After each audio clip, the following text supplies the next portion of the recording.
Welcome to the American Institute of Healthcare Professionals video on psychology and moral acts.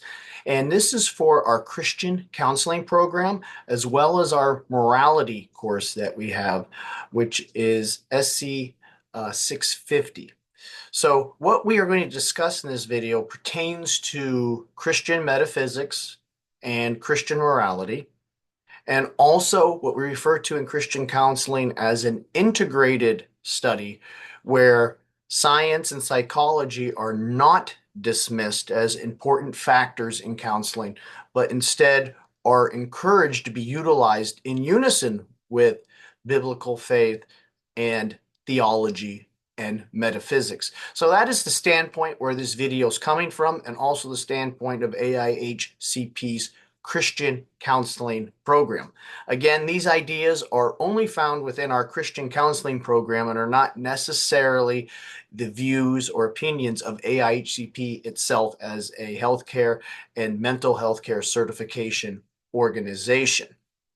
Now, when we look at the moral act itself in moral theology, it is an action that carries consequences because a human being, all human acts, because we are human beings, imply sentience or the ability to understand consequences beyond just the mere natural consequence of something, but also a moral implication. So, moral acts, human acts become moral acts in Christianity because they're tied to the natural law, the law that exists within our heart, and also correlates with the Christian divine positive law in the Ten Commandments themselves. Now, moral acts can become very gray, although we like to think sometimes that something is evil or good, white or black. There are a variety of gray areas that exist which influence the culpability of an objective act itself. So one objective act may very well in itself be bad or good, but various subjective influences on the act can affect the agent. And when we refer to the agent, we refer to the individual committing the act itself. So when we look at an objective act, we look at the nature of the act itself. Is it good or bad? One's intent, this is where the subjective element enters, and the circumstances surrounding it. Do the circumstances lessen or increase the particular nature or objectivity of the action? So some acts can be objectively evil within themselves, while others carry different subjective levels of culpability depending on the interior of the person. And we see this in law itself, secular law, where there are different levels of manslaughter, murder, and so forth, all based on the intent. There's an objective action, but the intent also plays a role in justice.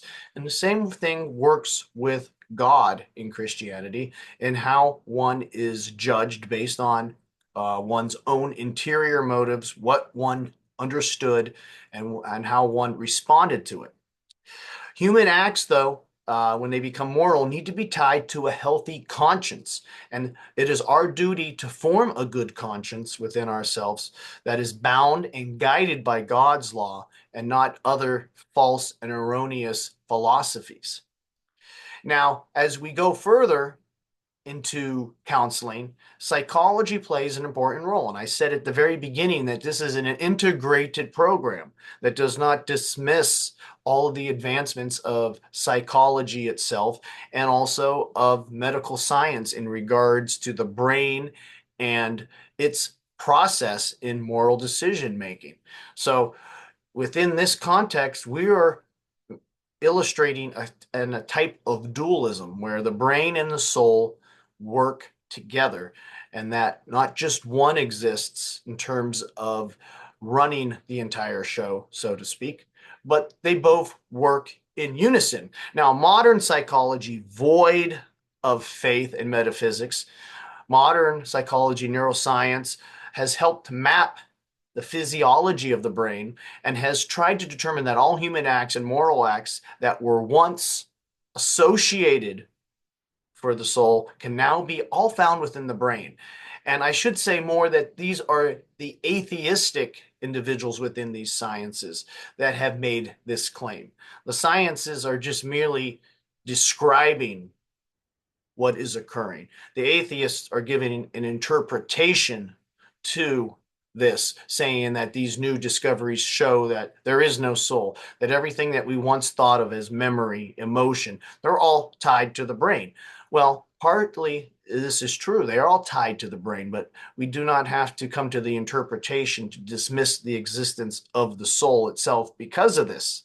Many ways, I would contend the brain is a metaphysical organ since it translates the chemical reactions within neurons that express the existence of the soul. The soul is attempting through itself to communicate through the body. And this is one of the most important things within classical epistemology, that for us to gain knowledge, to express what we have learned, we need a temporal body. We need something that is material. And the brain is able to be that bridge between the body and the soul, and that it is almost a metaphysical organ in itself, and that it's able to handle spiritual information that really has no tangible ability to measure or touch. But yet, through these amazing chemical reactions within the brain, the neurons and the responses and how they light up and respond to stimuli, we see that something that is metaphysical is able to be manifested in the temporal and the physical itself. So there are numerous ways then that when we consider a moral act, it's not just the soul making a decision, but it is also the brain and the soul affecting each other. And this is very important if we're looking at an integrated Christian counseling program that looks at the moral action in itself.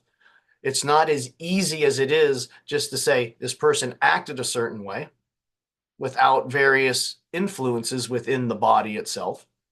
And it's also, I think, the other extreme wrong to say, well, it's just all physical and there's nothing deeper, nothing metaphysical that is pulling the ultimate strings, and that the brain is not so much replacing the soul, but is manifesting what the soul is seeking to communicate and visibly showing signs of that.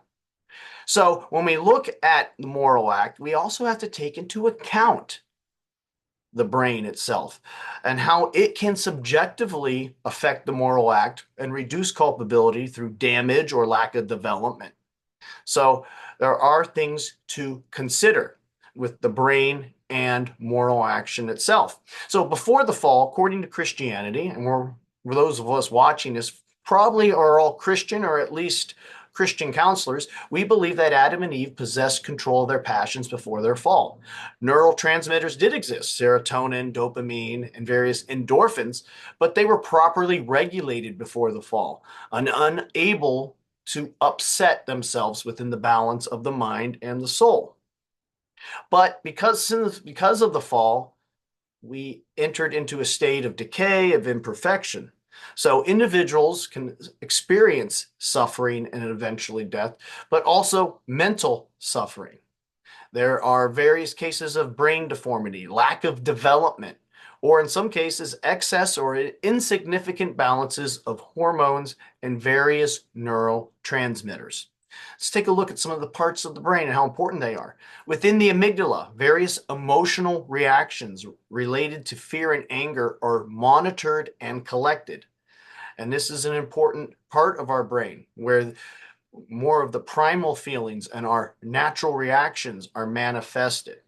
Within the hypothalamus, we see our stress response that's triggered very closely to the pituitary gland, which increases cortisol and various things to help the body prepare for fight or flight.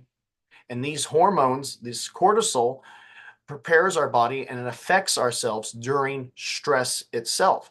And if you don't think that is not going to affect the way someone responds, not just physically but also morally, well then you're in for a big surprise, because these things play key roles. If we look at the hippocampus, it creates and stores memories through a flashwork of neurons and neurotransmitters that create a pattern of responses and correlate to abstract memory itself. So here we have the soul having a memory, but where's that memory stored in terms of being able to find it again. And it's within the hippocampus and these neurotransmitters that abstract, non-physical memories are somehow decoded and presented in a chemical fashion. And this is why when certain damages occur to the brain, we can lose memories. The memory still, the action, the past still exists, but the soul is unable to retrieve it. Obviously, it still exists within the history of the soul, but without the metaphysical organ of the brain to properly contain it and express it, it becomes quote unquote lost because of that. Then finally, if we look at the cerebral cortex, there's various lobes throughout this cortex that regulate further emotions, inhibitions in themselves that prevent us from doing certain things, understanding, consciousness, memory, and language. So many criminals who commit very immoral acts and criminal acts, there is findings that they actually have frontal lobe damage or lack of development that leads to some of these more rash moral decisions. Now, in addition to the brain and its functioning and how neurotransmitters and hormones affect our ability to act in regards to a human action or moral action, there is also the case of how behavior affects morality. We look at the classic nature versus nurture. So circumstances that surround us, that make ourselves develop as an individual, can all play roles in what we see as right and wrong, or how we were treated, past traumas. And these all can play various subjective roles in reducing culpability of some things that people do. And again, the law very much looks at that. Reason of insanity is a classic example of that. So culpability can be reduced, but again, that doesn't necessarily say that the action itself was not evil or good, but it does show that the agent's culpability is dismissed to some extent, lessened at least in some of these cases. So when we look at behavioral social disorders, they too can explain deviant behavior that goes against social norms of society and also against one's conscience. We can look at various examples of narcissism and sociopathy. Now, while some individuals are simply arrogant and don't care about other people, and there is a responsibility to some extent, there are clinical cases of extreme narcissism and sociopathy that, whether or not it was developed over time or one was genetically predispositioned to these types of vices, whatever the case, it has become a learned behavior that is as natural as breathing. So we have many individuals who are sociopaths that are criminals who will do something horrible to another person without even feeling natural remorse, which is something that we should feel. We see also how behavior can be affected by peer pressure. Stanley Milgram's experiments involved individuals being shocked by another individual. The individual would be placed in a situation where there were two being tested, one in a wall, that a barrier, who could only who could only be heard, and they were connected to an electrical system where shocks were distributed. The other individual would be sitting in the other room and pressing the button to deliver the electrical shocks. Now, the reality was, I should correct myself, the reality was there was no one in the other room except a fellow staff member who would scream to the shock. And so with a second shock, there would be a higher level or voltage, and the third shock, and soon the individual who is also a staff member would scream, "Please stop, please stop." Now, the problem was the individual who was pressing the button had other staff members who were working in unison with the other side, telling the individual to keep doing it regardless. If he says no, keep doing it. This is part of the procedure. And what was discovered was more than half of individuals would continue to shock the other human being because of the influence of authority over them. And of course, these studies were also put forth why such horrible things can happen in war when soldiers are commanded to commit atrocities by their superior officers. And this has obviously implications with the Holocaust and how individuals could sit by and do nothing despite being told what to do, even though they knew it was wrong. Fortunately, still half of the participants would still allow their conscience to kick in and do what is right. But it shows that many are very easily persuaded to commit an immoral act based on peer pressure and authority in itself. Other ideas to consider are foot in the door principles, where if you just do a little, then eventually it's going to become more as it slides down the slope. So an individual that feels, well, I just did this and nothing else, I'm not going to be involved in it anymore. What we find is there's an erosion of the conscience itself, and how once you open yourself to a vice, the vice in itself expands. And eventually we reach a state called cognitive dissonance and justification of an evil action in itself, where individuals cannot believe that they've committed such an immoral act that they look for justification to distance themselves from the act and themselves. And instead of correcting themselves psychologically and behaviorally, they look to find justification. In all of these cases, there is a breaking of the conscience, a tasting of vice, and choosing poor company, which develops into habit.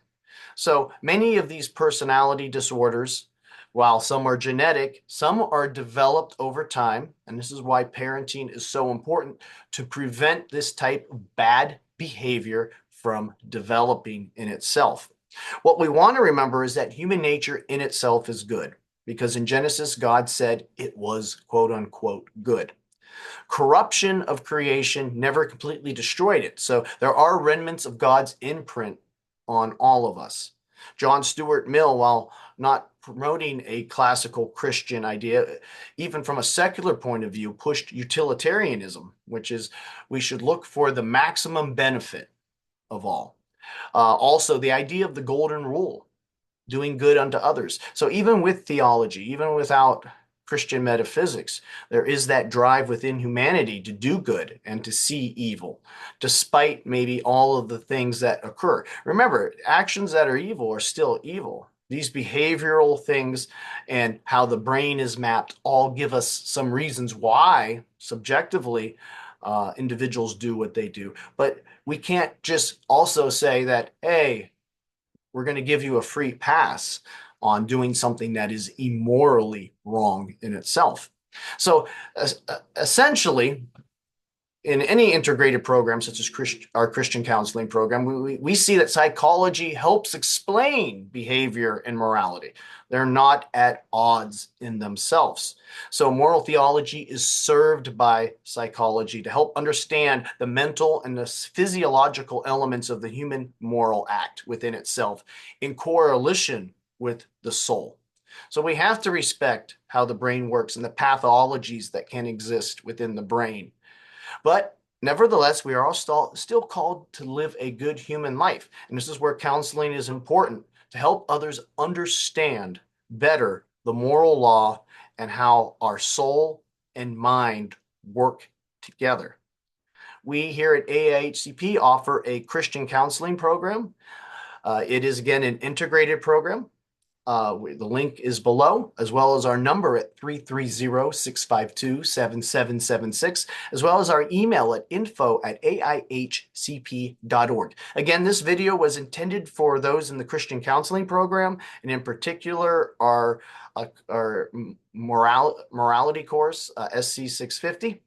And also for those who might just be interested in moral theology itself. Again, it does not express necessarily the beliefs of AIHCP as an institution, but it does reflect the values within the Christian counseling program itself.